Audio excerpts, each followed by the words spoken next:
Ko ma waye sai an gane ba shi da waye. Ba ne sun karɓa ba? Suka karɓa.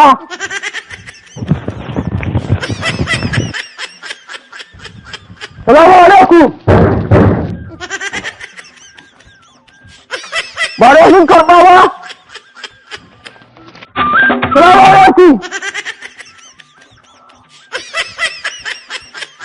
Wai aka ce, wai zanga-zanga wai karin yi, saboda sun karɓa. Salamu alaikum. Yawa fito. Aka rawa kan mushe fito. Ta fito wannan. Kawai shigo. Ta fito. Haba mataki. Inda na ci wannan kuɗin, da daga abin hawa na ma za ka ga alamu. To ai gidan na kalla. Gidan nan duk dai rufin asiri ne na Ubangiji. Kana nufin ne ba ka ɗaya daga cikin waɗanda suka ci kuɗin.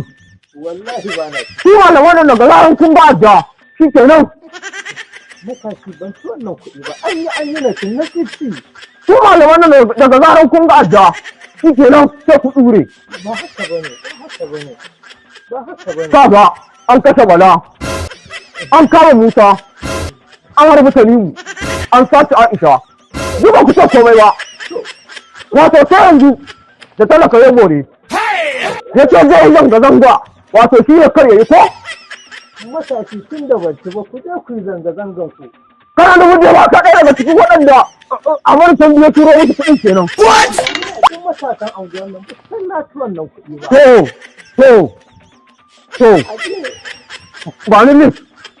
Ban listin waɗanda suka ci kuɗin biyu su ɗaya bayan ɗaya. Daga! Ba wani abu bane kawai ka faɗa ɗaya ya sauke musu.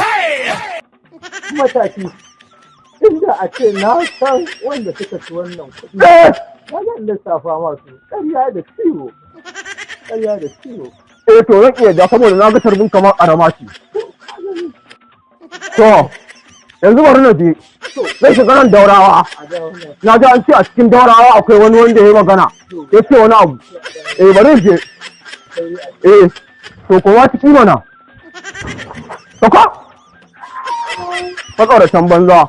Bari in musa wurin. Ɗaya bayan ɗaya sai na je.